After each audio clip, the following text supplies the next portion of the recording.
Hello, ladies and gentlemen, and welcome to the Sorting Hat Podcast, where anything and everything can and will be sorted. I, as always, am your host, Michael Barryte, joined, as always, by my co-host, Katie Reed. As always. Just to say it another time.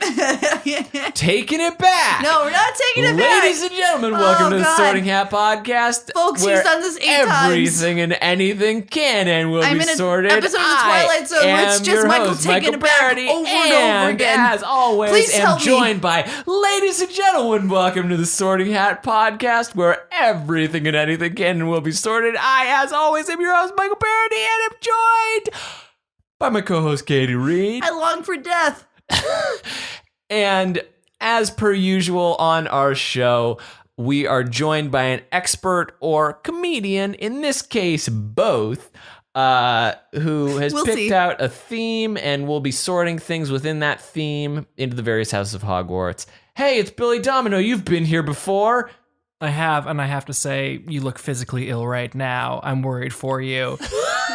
What? Something's happening in his brain, and it's manifesting itself also throughout the body. No, man, he's just enjoying his fun employment right now. That's your take. I'm saying his humors are out of balance. We're getting a little loopy, but that's okay because we're going to be dealing with some of the episodes from season 4 of The Simpsons as request from Billy Domineau. Billy Domineau, who you, if you are unfamiliar, has written on several episodes of Family Guy as a result of a very funny script being a Seinfeld scenario set around 9/11. I phrased that super strangely. He wrote like maybe one of the best spec scripts for a show while the show was not running and had it still work perfectly. Yeah, it was featured on a ton of websites and it's fucking great. And I will say, short of actually getting somebody who has staffed on The Simpsons, I think Simpsons Billy is like the best person we could have possibly ever gotten for covering anything having to do with The Simpsons. What I appreciate about that is you've had Alexa Simpson on here, and I know that she would like to think of herself as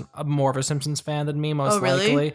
Like she did pose when we were asking her for categories. She said Simpsons seasons 1 through 11 as an option. Mm-hmm. So she's going to be very fiery that Billy Honestly, got to it's not the first time step. that she's gotten physical with me, and it won't be the last. All right. She's the Joan, I'm the Betty. I'm not going to read into any of those statements, and we're going to move forward because we only are dealing with 4 episodes from season 4, and they are all episodes directed by Rich Moore. For those unfamiliar with Rich Moore's work, not only has he worked on The Simpsons, but he also was a force behind The Critic, Futurama, and was the director of Wreck-It Ralph and Zootopia, and the upcoming sequel for Wreck-It Ralph, which I didn't know when I first was like going through and picking I got a thing. Sequel? But out of all of those, we're here to talk today about what you guys out on the internet care about most. We know exactly what it is. Guys, let's get into it. Let's sort The Critic. Are you fucking kidding me? I would love to. The Critic, no joke, is one of the most underappreciated sitcoms of all time. It's pretty damn glorious. It is. It like predates a lot of the shit that Family Guy would go on to do. It did it better, in my opinion. Whoa. I don't know if you can say that. Can she say that? Legally, I'm not allowed to hear you say that. Okay. Yeah, I understand. Yeah. Well, just to let you know, the episodes which we are sorting, we're sorting A Streetcar Named Marge, the Itchy and Scratchy the movie, Marge versus the Monorail, and Personal The favorite. Front. Marge versus the Monorail is iconic. It probably is like the greatest episode of television ever written. I would second that. It's very funny because I was having this conversation with my roommate yesterday discussing which episodes had been had, and he was like, I don't know, it might be a little bit overrated, I think. And I did go in being like, is it? But really, truth be told, like just watching all of these episodes again, just like brought me back on so many levels. Mono means one, rail means rail. The writing is so fast, and we were talking about this off mic. We saved it for the pod. Yeah.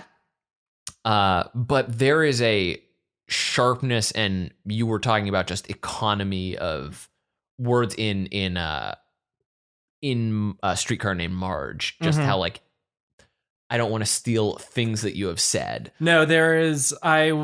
A few years ago, I was working at a theater camp, and this guy who was teaching this film class had this great idea to essentially have the kids live action, with their cameras and, their performances reenact the Streetcar Named Marge episode, and they have to figure out how to, stage it, especially because it's got sort of like these action sequences within it. Yeah. But he's like, oh, well, we can't do 22 minutes. This has to be like 10 minutes. And so, he's like, here, I need you to take the script. I need you to find a way to cut this in half. Like, just leave the bare essentials here. Out of, 45 pages, double spaced or whatever it was, I cut out maybe 2 pages of lines that seemed somewhat non-essential. Every other scene you absolutely needed, and every other line in order to like get across, every story beat. It is a 2-hour film packed into 22 minutes. Oh, and it definitely, you get the emotional impact of what feels like a feature-length film. Well, the craziest part also with, since we've now just are in A Streetcar Named Marge, the resolution is like almost tacked on a little bit, like in the way that it's like, okay, we should start at the beginning because I jumped straight to the end like an asshole. Marge at the start of the episode is like, while Homer and the kids are watching TV, Marge is talking about how she's going to be auditioning for this production of A Streetcar Named Desire, the musical, which is a bit of information that she repeats multiple times over, but the family's too engrossed in television to even know. So only when she's like about to leave to audition does Homer even question where she's going. And there's like, I mean, it's very well done because it immediately shows like the status of the two of them and how Marge is constantly put upon and all of that. She then subsequently goes to the audition. Before she even gets like 8 bars out, she's told next, and then she very sadly has to call Homer about how she's gonna be home late. But that is the thing that the director, played by John, wow, the Is it critic, Lovitz? yeah, it's Lovitz, yeah. We're back here on the Sorting Critic. I'm here with my guest, Michael Katie, played by Lovitz, and he hears her like sad, sorrowful. And honestly, that is one of the most accurate depictions of show business exploitation. I've just been like, oh, I can use this actual pain. Stop bothering my Blanche. Yeah, that's how he ends on the phone, slams it down, and then we go to a commercial break. And then during rehearsal, we get the introduction of the B story because Marge is bringing Maggie with her to rehearsals, so they have to enroll her in a daycare, and they send her to the Ayn Rand daycare. So we get a great... Where they try to develop the bottle within. We get a Great Escape homage, which is excellent. But I mean... Because The Simpsons, like...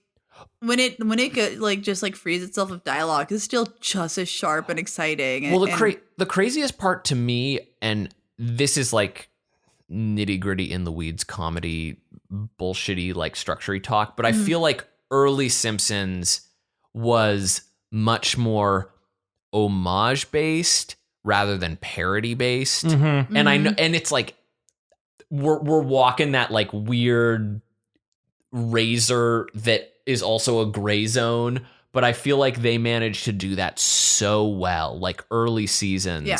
When we say early seasons, like what seasons are you talking? Like what we're talking about now, season 4? Like are you talking seasons 1 and 2, like stuff like that? Oh, I'm including this. I'm saying like probably up until like 8 is when things started to like lean more on like, what if we just did like, this is an episode that structurally is this, like, which I say makes it more parody than homage, because you're just like you're lifting entire elements as opposed to like nodding to, like in this episode also there's that great lean on the birds, which like even if you didn't know the birds, it's like still a funny bit because they come back after the babies have successfully rescued their pacifiers from the locker, and it's just Homer and the kids open the door, and it's just an echoey chamber of pacifier sucking and sounds. Eyes following him.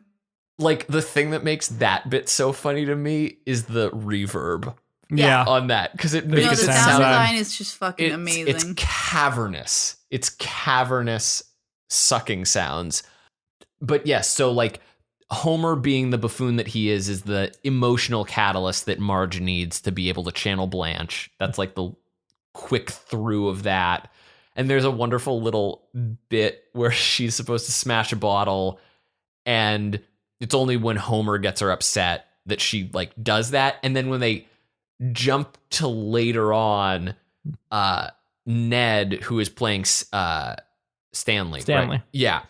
Has a patch on his chest, so it's very clear that Marge stabbed him at some point with the bottle. Got too much. Yeah, just like a really funny bit. But yeah, so then when Homer finally sees it, because he's not supportive, but when he sees it, he's moved by Blanche. And then at the Marge's performance is Blanche. And then at the very fucking end of the whole thing, like last line as they're walking out, it's like, that guy's kind of like me. Oh, like... It's just like, God damn it. Like, took the whole thing just to be like, oh, yeah, there it is. And he doesn't even get, he's like, oh, yeah, it's like, oh, it's like me. And Marge's like, yeah, really? Thinking like, oh my God, he's having a breakthrough. He's like, yeah, the way I pick my teeth did I say with a nail or a nail? A nail. A nail. Okay. Yeah. I could imagine someone picking their teeth with mail too, but it was a sharp letter. But long story, he still doesn't get it. But he's trying to get it. Right. And like he does get Blanche's struggle. Like he gets that because he says that and he's like, but maybe I'm too dumb to get it or something like that. And Marge's like, no, you got it. I'm going to not try to do a Marge impression. That was a good Marge. Yeah, I felt that was channeling Marge. Yeah, I definitely felt a level of Marge in that. The heart is the important thing to capture. Do Bart. Oh God, I can't do Bart. You were saying for hours before we did this podcast, this like is I'm going to do true. things Check in out voice. this Bart. Nothing but lies. You do a Bart, Billy. What's that? No, I can't upstage Michael. Someone's got to do a Bart. Nobody here sounds anything like Bart. Oh well. I feel like you could actually pull off a pretty solid Bart, Katie. We Truth could be go on told. Wikipedia to Nancy Cartwright's Wikipedia page, and we could find the Scientology robocall she did in Bart's voice that got her in trouble. What? Oh God. Nancy Cartwright's a Scientologist, and apparently it was probably about like 15 years ago now. Scientology was doing robocalls. I'm not sure for what, if they're asking general donations or just like, hey, come check us out, get your e-meter reading. But she did it in Bart's voice. It was essentially like Cowabunga man, come down and hold the cans, like. And so that didn't go over well with a lot of people. But that's available on A lot of Latino, people dude. within the church, or a lot of people within like I imagine the Simpsons or like Fox and stuff. I don't think you get away with doing that twice. There's only so far people are willing to go to really placate the Scientologists. Another thing about this episode of note that I didn't even know about is, according to Wikipedia, when this originally aired, there's a song, musical number in the beginning of the play that Marge is in, because this is a musical adaptation, Right. about New Orleans, and apparently the people of New Orleans actually were given the lyrics ahead of time by their newspaper, and were so offended that they wrote in letters in droves to their local affiliate, and the president of Fox actually ended up apologizing to the city on behalf of the episode. Long before the Superdome, where the Saints of football played, lives a city that the damn called home. Hear their hellish rondelay. New Orleans, home to pirates, drunks, and whores. New Orleans, tacky, overpriced souvenir stores. New Orleans, if you want to go to hell, you should take the trip to the Sodom and Gomorrah of the Mississippi, New Orleans. That he recited that from memory, ladies and gentlemen. no, I'm telling you,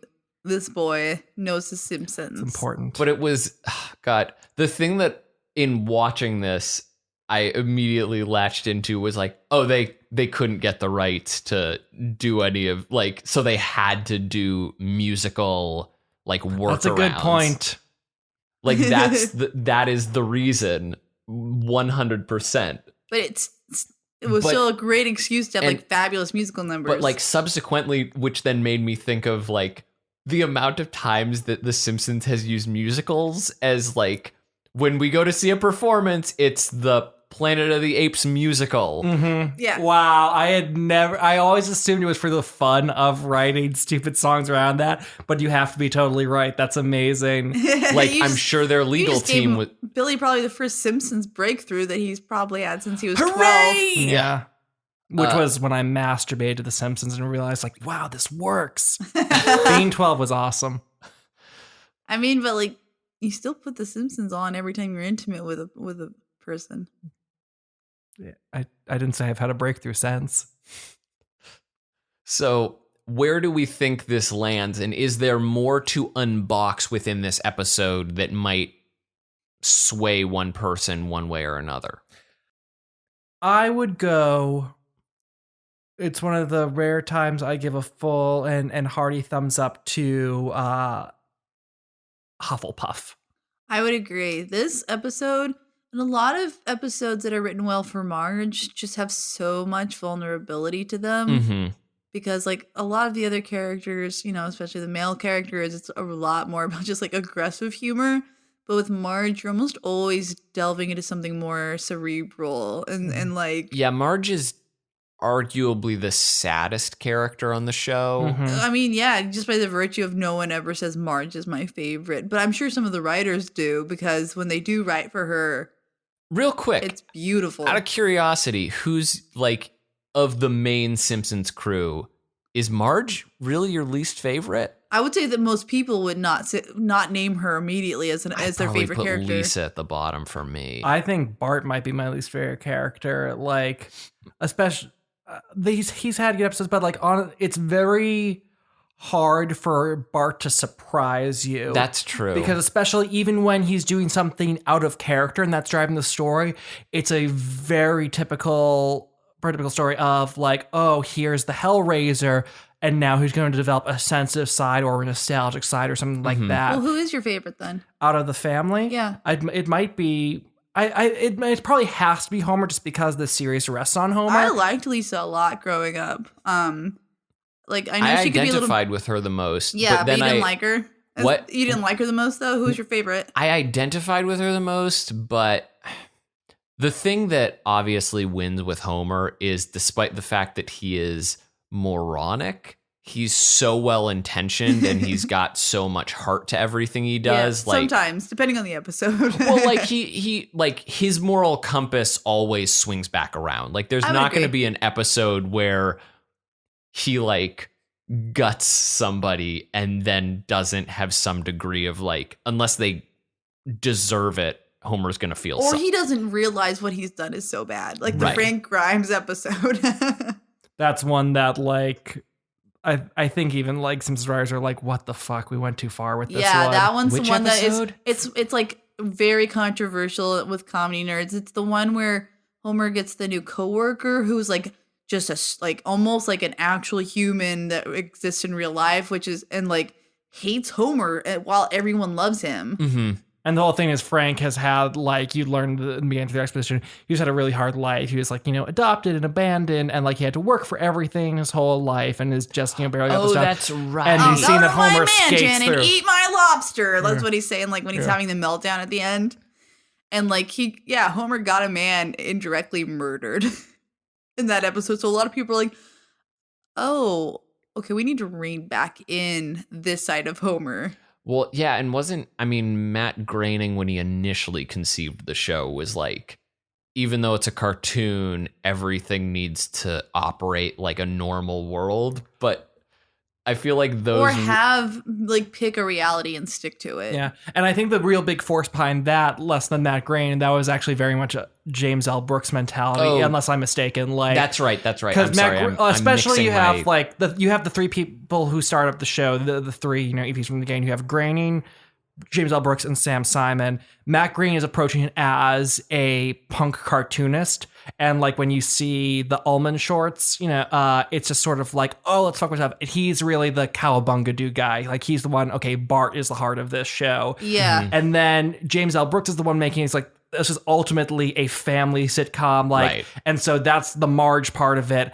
And then Sam Simon is just like, no, we just fucking need jokes. And he's the Homer. That's sort of like my understanding. Honestly, I'll say my answer as a child was probably Bart, though. Mm-hmm. I fucking loved Bart as a kid. Yeah. Oh, yeah. It's like I associated most with Lisa. I probably liked Homer the most, but Bart was my favorite. Like Bart just like made everything fun happen in my mind. Jumping back closer on subject. Yeah, with this episode. Streetcar Named Marge, I do agree with you that a Hufflepuff seems correct because there's I mean, family is a big thing stressed within this, and a Marge episode does. And go I off mean, that, like you got you were Marge and Ned Flanders having Mhm. sexual chemistry, and who else would write that but a Hufflepuff? I think that's hot. Billy, zip your pants back up right now. I know. Moving on to the It's a Itchy button. and Scratchy the movie.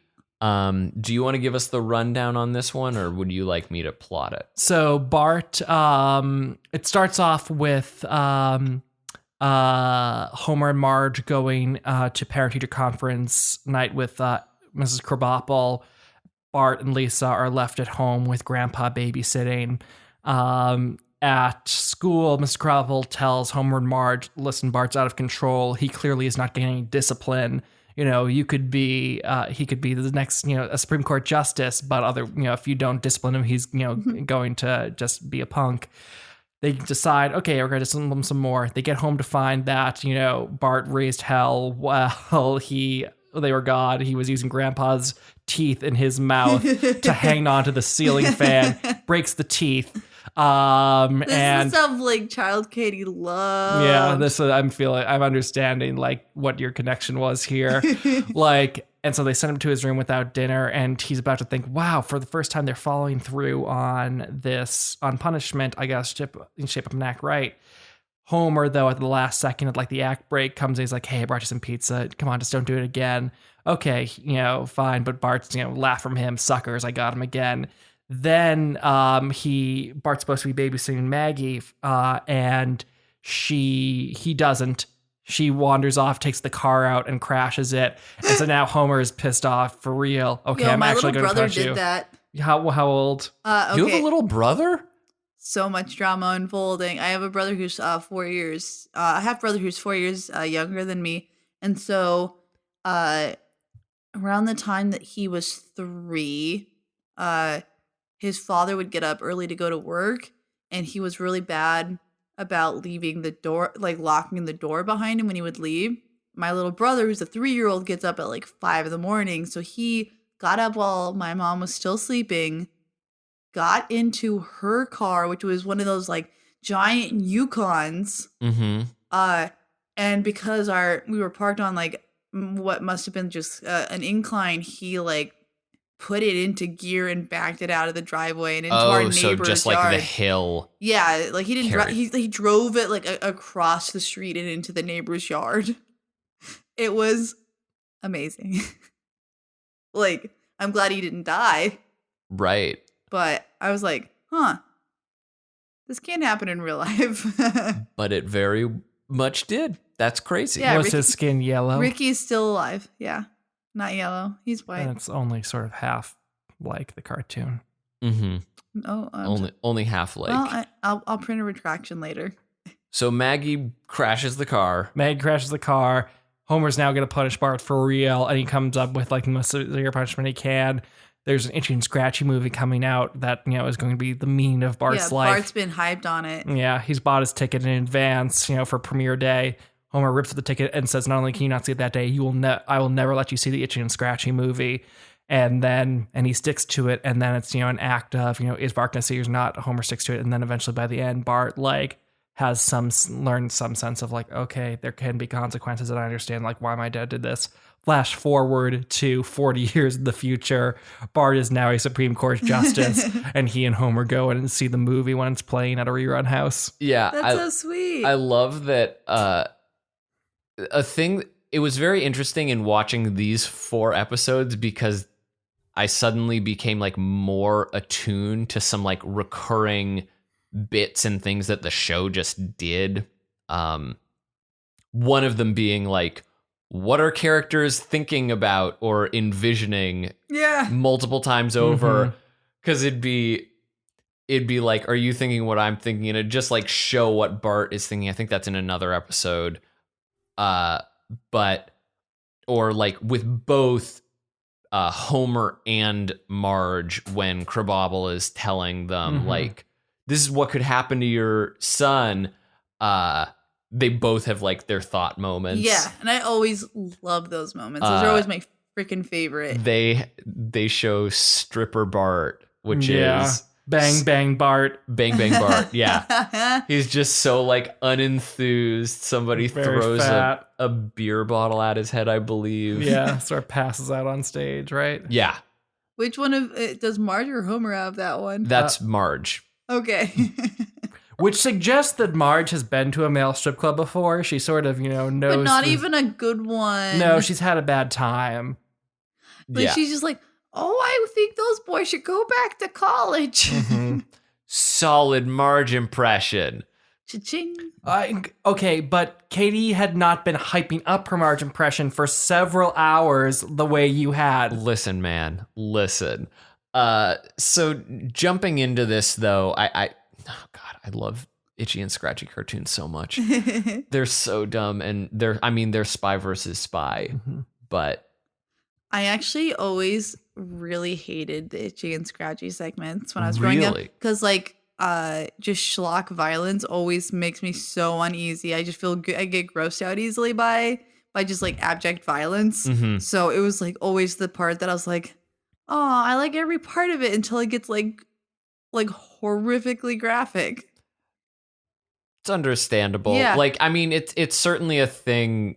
Like, it's not necessarily for everyone. I'm more in the slapsticky camp of the Itchy and Scratchy stuff. And I understand why it has to exist that way, because you have to have a cartoon within a cartoon. There has to be that exaggeration. And they have to have that heightened, this is the violent cartoon that the parents are letting the kids watch. And it really is like perfect in that regard. And is it the very weird thing across these multiple episodes also was like, was this the one that they show the origin of Itchy and Scratchy? They show Steamboat Itchy in this one. Yes. Yeah. Okay. Because you might also be thinking of the one where it's like the other guy actually invented Itchy and Scratchy, right? No, the episode that we're dealing with later, the front is Lisa and Bart are writing Itchy and Scratchy cartoons. Right. It was like a very weird, like, oh, these are the ones that we picked. And that's how that shook out. But in any and all cases, yeah, just some of those earlier, the Steamboat Itchy one is so funny to me.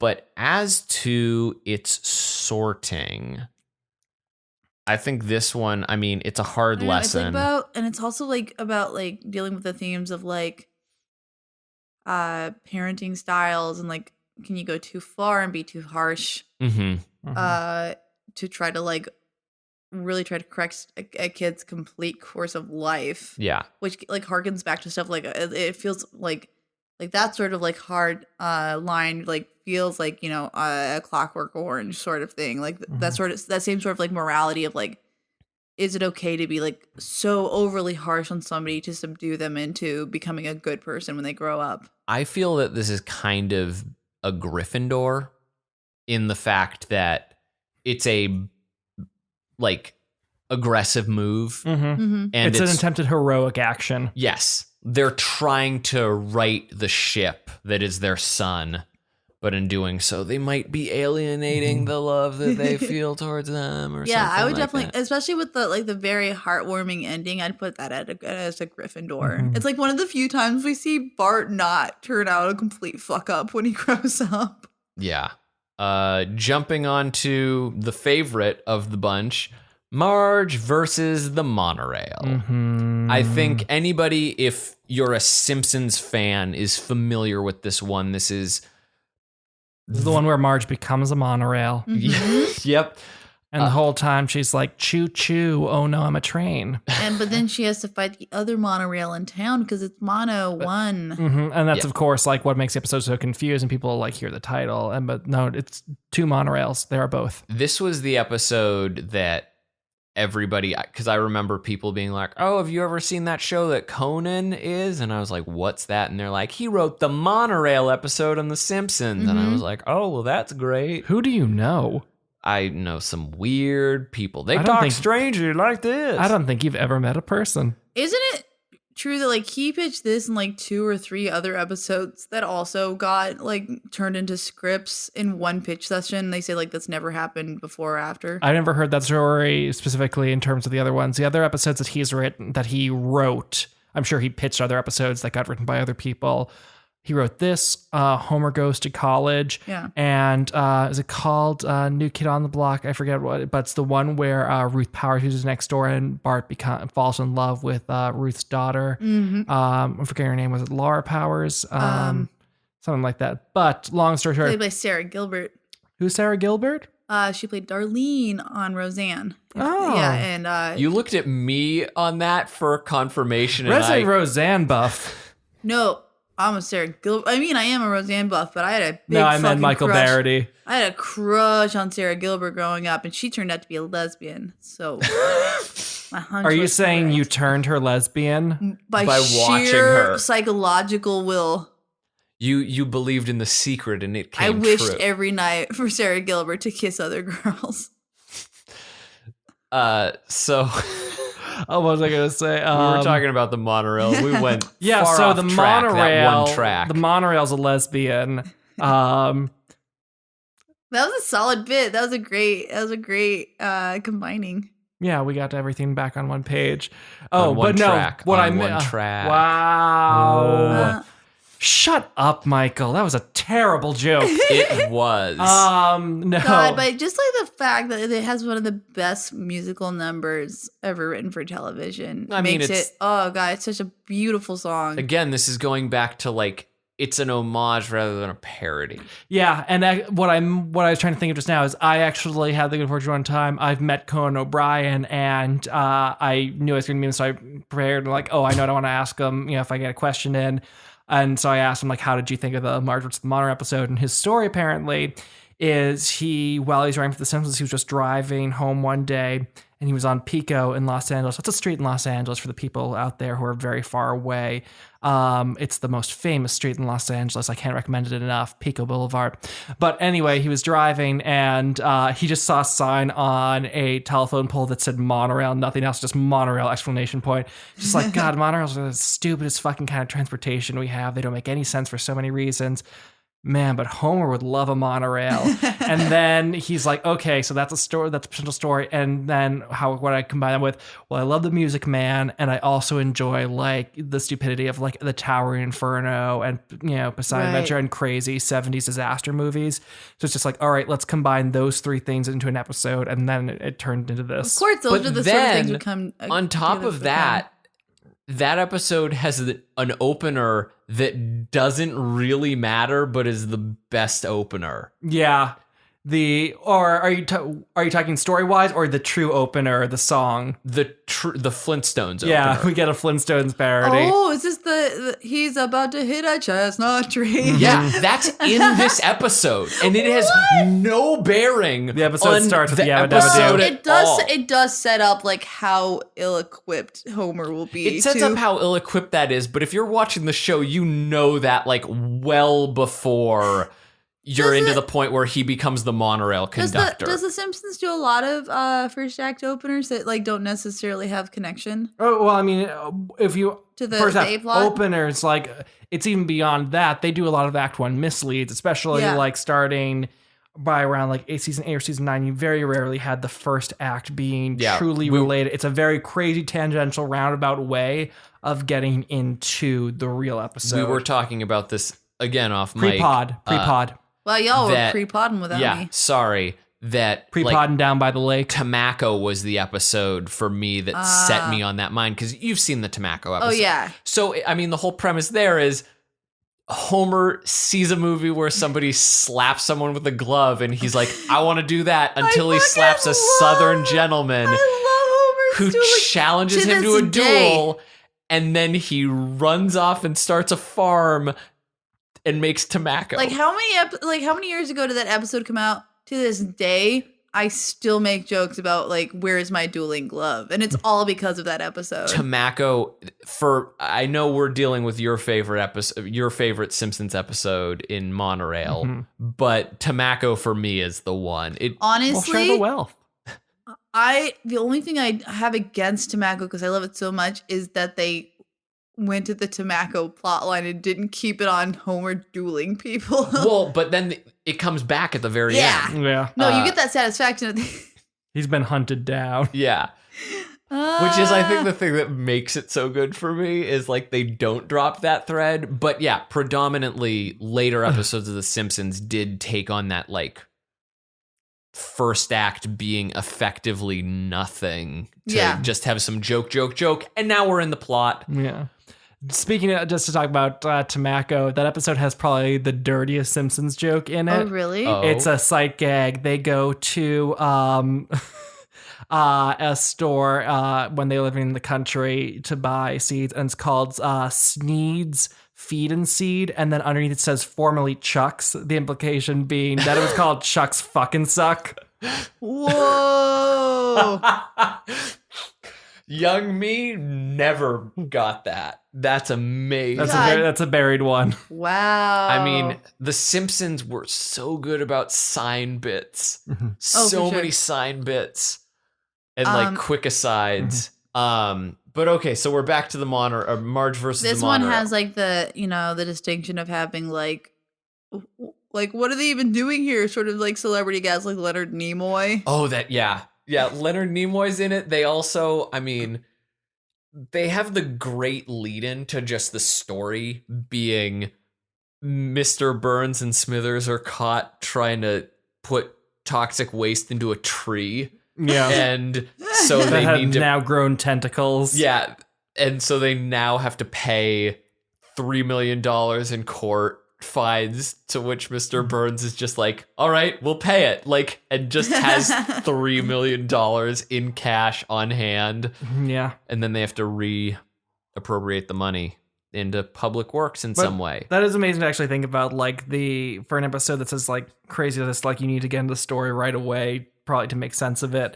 And you have your Flintstones gag, takes up 20 seconds max, and then you're immediately into Burns Smithers hiding stuff, which is the inciting incident for the entire episode. Yeah. You're immediately on plot. Yeah, it again, just these episodes move so fast and they're so solid the whole way through. So where do we think we want to sort this one? Is that what we do? Yeah. We don't just talk about Simpsons on We this. don't just talk about Not how a great Simpsons that is. podcast. No, we're a critic podcast. And I say we. I'm stinks. hard now. They're perfect. That's a thing they say on the show. There's another. I'm gonna save Do the your other critic impression, and you specifically said, "No, I don't." You refuse to say Jay Sherman. You always said, "Just I do a critic." So let's hear your critic. It stinks. He immediately has buried his face in his hands. I hate being put on the spot for shit like this. I hate it so much. It's like I feel like I wasn't thought through as a guest. It's like when you're introduced to a family friend and it's like, oh, he writes comedies, and they're like, oh, say something, Tell give me us something. a joke, clown, man. You're like, oh no, please don't do this. I don't get that as much. I get dudes in their 50s giving me stuff for my routine. You can have that one. Do you want me to do it again? Okay, pull my finger. Who are you talking to where their go-to bit is pull my finger? Dude, everyone's uncle wants you to pull their finger. if you ever become an uncle, you will want your finger pulled immediately. That is never going to be a thing that I want because I am going to lose all my fingers in the Great War. I am an uncle, and my primary joy with my niece is confusing her in any way that I can. You just gaslight her? I just like to make her like question reality. Oh yeah, I met up with one of my cousins recently, and she's 6 years old, and I like the last time I met her, she was maybe 2 or 1, so she has no memory of me. But so we're just like palling around, and then at some point she was like, "Your voice is funny," and I was like, "Oh, well, that's funny because it's not my real voice." And she was like, "What are you talking about?" And then I put on like a bad, like, "This is my real voice," like an Arnold-y voice, and she was like, "What are you talking about?" And I proceeded to talk with that voice the rest of the time that we were. That's terrifying. Until the very end when I was like, "Bye, Sabrina," and she was like, "What? Is that your voice?" And I was like, "Yeah, that's my voice. Bye. Thanks for hanging out. Goodbye." Children can't and shouldn't trust anyone or anything. The world is too volatile, so I like instilling that things like that in them from the very They beginning. have to question the Matrix. Exactly, yeah. Just like the citizens of Springfield should have questioned the guy who comes in to sell them a monorail. Yeah. He came in with some shady stuff. Also great segue, but we're dealing with a monorail, not a Segway. Why are you mixing up your modes of transportation, Katie? The That's guy who weird. invented Segways died on a Segway. Fell right off a cliff. Yeah, it's... Don't get on one Speaking of getting sold that products, before I moved out to California, I came out here by a road trip, and so I bought an old, like 15-year-old Volvo wagon, had like 150,000 miles on it. Was it the the romanticized, "Oh, I'll road trip across America," and... Or like, yeah, like, I love like Volvos to begin with, but yeah, that too. But like the older Volvo was like predominantly because of that like romanticized road It was trip. just the car I wanted, but like it was just like, oh, and I actually already owned a Volvo sedan. It's like I want a wagon so I can get my stuff out there, and I want a wagon in general. I love wagons. I'm never going to apologize for that. Come at me, internet. But it was just like, all right, well, the price is right. It's like $3,000. It's like an 03, even though it's not like the real old boxy one that I wanted. You know, that's a Volvo 240 we're talking here. I love that rear-wheel drive. Anyway, back to the Simpsons. I'm sorry, they got us off topic. Anyway, it was just like, oh man, I'm buying this old car that I'm trusting, like, you know, for what seems to be a good price. But I went ahead and I named it Lyle Lanley. Oh no! And that cursed that the car fell apart. In Chicago, I got a gas tank leak, which every mechanic ever has told me I've never seen that happen before in this manner.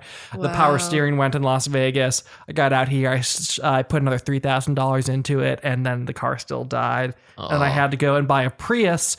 I bought a silver 2008 Prius, which is the car every single person in Los Angeles has. So because it's so popular, Simpsons reference, I went ahead and named it Bort.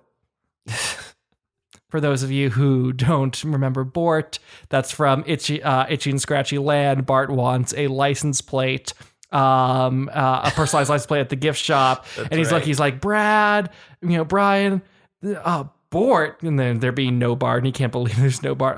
Oh, come on. Who's named Bort? And then immediately he comes by, Mommy, buy me a license plate. No, come along, Bort. Were you talking to me? No, my son is also named Bort. And then later on, you get a call back when you see the communications center for Scratchy Land. Among the many like problems around the park, you have a guy ahead said, "We need more Bort license plates in the gift shop." I would maintain that any gift shop that has not taken advantage of that joke, you would sell 1,000% more of those keychains or magnets than you would ever otherwise. Mm-hmm. Just from people who love that joke. Get on it. Am I crazy in saying that this is a Ravenclaw?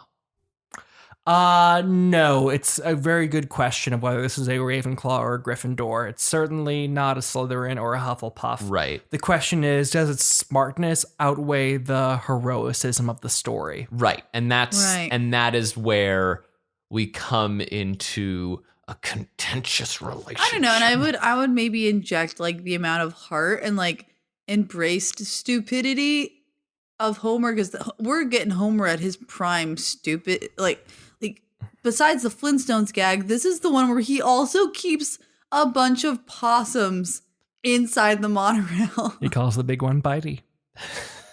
That's where the fire extinguisher should And the be. very fact that he's the man who's put in charge of the monorail just gives it Well, and like it's a different. the arbitrary choice. Yeah. I love that they so frequently use that bit as like just you like.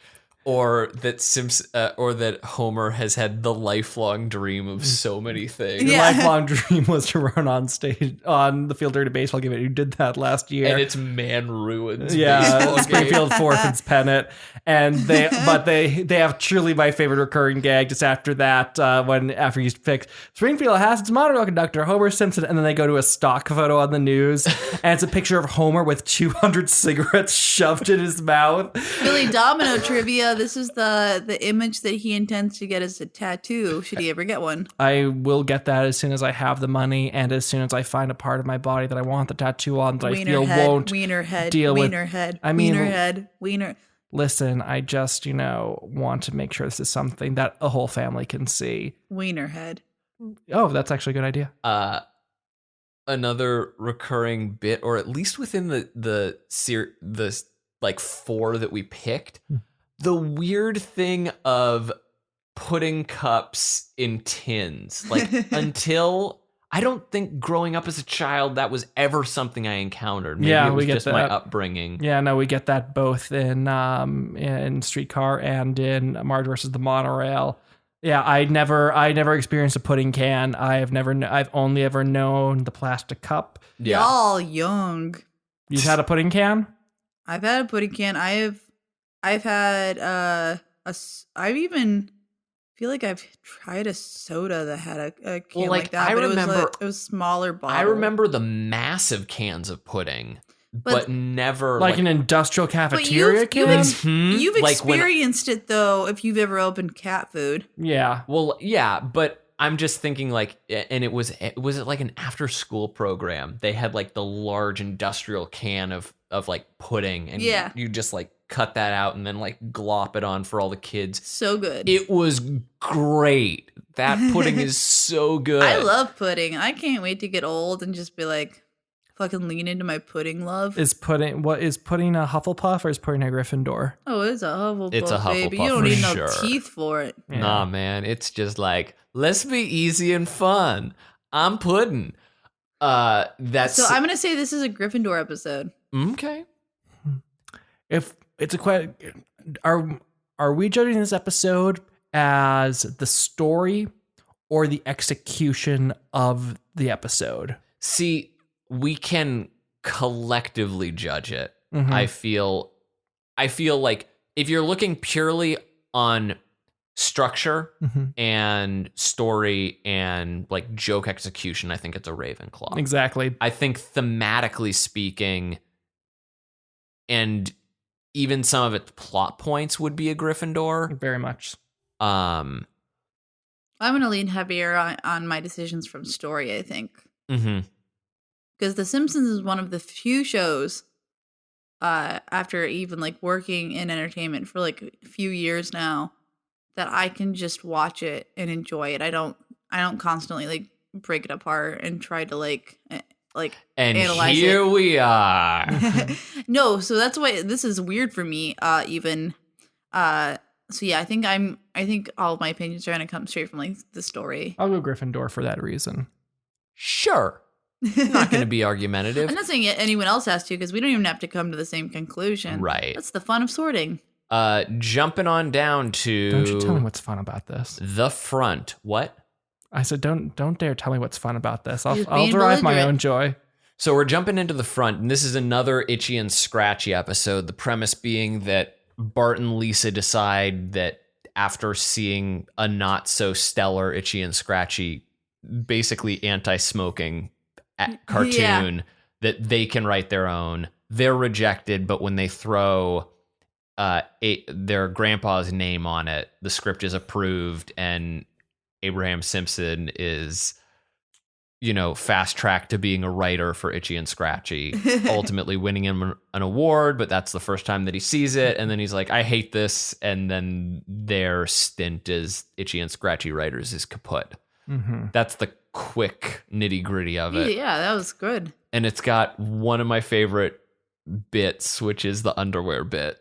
Oh, they need to find out Grandpa's name. And So they check his underwear. So he checks his underwear, but he does a quick pull of it, and then afterwards, Lisa's like, "How did you take your underwear off?" And it's like, I don't know. Yeah. That's one of my favorite bits of all time from The Simpsons. My all-time favorite bit, however, is more dogs. Red tick beer. No, is that the reference? What? Explain your... The more dogs one is with Santa's little helper. When Bart's like, "What'll happen to him if we can't keep him?" I think I don't even know which episode it is, but he imagines that it's a steamboat and they're like, "We're going too slowly." Oh, yeah. And it's more dogs. My favorite bit and is... it's just shoveling dogs into the furnace. My all-time favorite Simpsons bit is, "Hello, my name is Mr. Burns. Oh. I believe you have a letter for me." And okay, Mr. Burns, what's your first name? I don't know. Cut. It's just the most beautiful, succinct, like, oh God, it's just elegant and like how stupid it is. Yeah. He's thought of step 1. He has not thought of step 1A. Yeah. Oh. What's your favorite all-time Simpsons gag? Like, just a self-contained joke. Suddenly on the spot, I can't think of it, which is stupid. Well, if you have to answer, take away, I don't know. What? Just from your gut. What's the first thing that came to mind when I said best gag? But that's the thing. Nothing does come to mind because I know I have an answer and I can't remember it. It'll come to you now, or soon. Okay, so dealing in the front. Something's wrong with me. Dealing in the front. The front's pretty interesting because it's meta. Also, like the Itchy and Scratchy, the movie had like a lot of meta humor in it. Throw it like, I think it's in Itchy and Scratchy, the movie, they show in Korea the like animation bays or whatever. In this one, they're dealing more with the writers and they're poking fun at the fact that they have a bunch of like Harvard and Yale educated comedians. One of the it's a very Ravenclaw joke. Roger Myers brings in Grandpa. He's like, and he's got something that all young writers don't have: life experience. I actually wrote my thesis on life experience. Right. I mean, for this fact that it is so much like a dissection of their own work, I would give this one a Ravenclaw so easily. It's a definite Ravenclaw. And going back, what my favorite bit is, whether or not this is certainly a fine representation of what I like in The Simpsons. And Homer the Smithers, when Homer is filling as Mr. Burns' assistant. Here's your messages, Mr. Burns. Your car is legally parked. Your car has, or you have 30 minutes to move your car. Your car has been towed. Your car has been crushed into a cube. You have 30 minutes to move your cube. Phone rings. Hello, Mr. Burns immediately turns to Homer. Is it about my cube? Homer, Mr. Burns, I love any Simpsons joke so much where people just get wrapped up in logic that in terms of being self-contained is correct while being totally forest for the trees blind in terms of why it's so fucking wrong. Yeah. Mr. Burns has immediately accepted that he now owns a cube. He made peace with it like as soon as it was said. Yeah. Mr. Burns might be my favorite character on He's the so whole fun show. Because like when the fuck was he actually born? The number that's tossed around a lot is like 104 years old, I think. He's just such a fun character because he's so like deliciously evil is, I think, the best like term for him. And that's why it's so devastating whenever you see like his softer side. Yeah. It's like, oh no, you could have been a good person. Yeah. But he's someone who was meant to be evil. Did we sort these all into their own, like, we have one of each? Do we have a Slytherin one? No, we don't have a Slytherin. We have double Gryffindor. We have double Gryffindor. You're right. That's actually, but let's fill that out. Anywhere in The Simpsons, what is a Slytherin episode of The Simpsons? Oh, would it be the one where Homer kills a dude?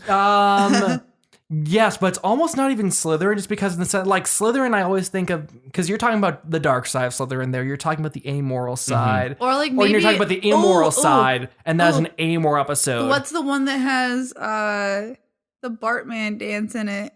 That's probably the one. What? Like any episode where you can tell that the Simpsons were being used heavily to just like make money. It's like the Bartman one. Well, the dance itself was never, as far as I know, that was a music video. I would peg that as a Slytherin. Every Butterfingers BB commercial is a Slytherin. Yeah. Apparently.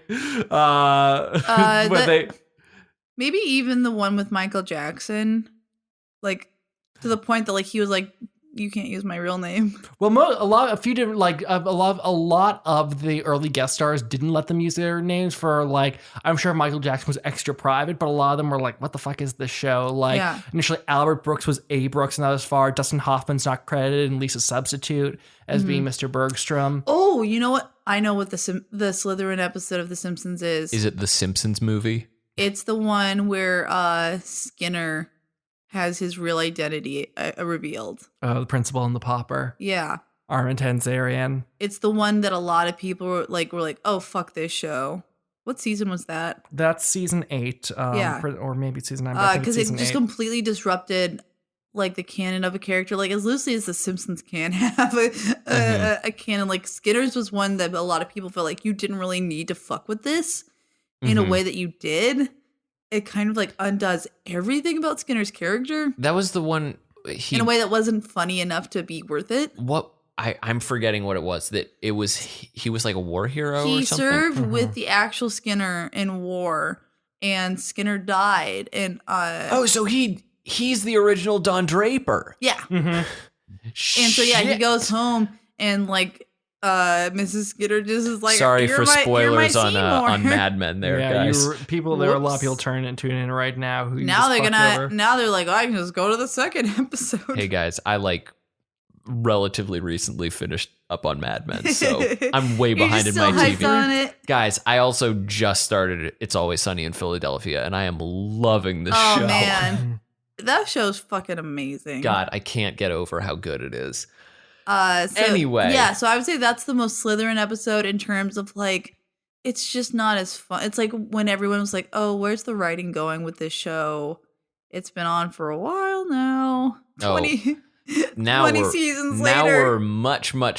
It's been going on for a while now. People hate that episode. This episode, but with that said, I'd love to thank our guest, Billy Domineau, for joining us. Is there anything that you'd like to plug, Billy, outside of maybe your Twitter? I just like want people to go out and like be healthy, and like be strong and like be the people that Christ wants them to be. Did I mention that Billy's a member of the Church of Mormon? Yeah, that I'm a big proponent of Teddy Roosevelt's muscular Christianity. The Church of Mormon. You know, guys, you should know better. You grew up in the desert. There must have been some Mormons. Yeah, my brain's baked to hell. Church of Mormon sounds correct. It probably was the name of the church. Weed. That was weed. I don't smoke marijuana. I don't know what you're talking about. You can find more from me at Belated Media on Twitter. You can find more from Katie Reed. Was plugging. What's all that? At that Katie Reed. Unplugging weed, smoke vape. You can also give us reviews on iTunes, Google Play. Please give us those. Chug heroin. Let us know any disagreements or agreements you have with us, or themes that you'd love us to cover on the show. I'm just going to keep talking and lower your levels in post. Thanks all so much for listening to this episode of podcast that dissolved into madness at the end. Oh, Christ.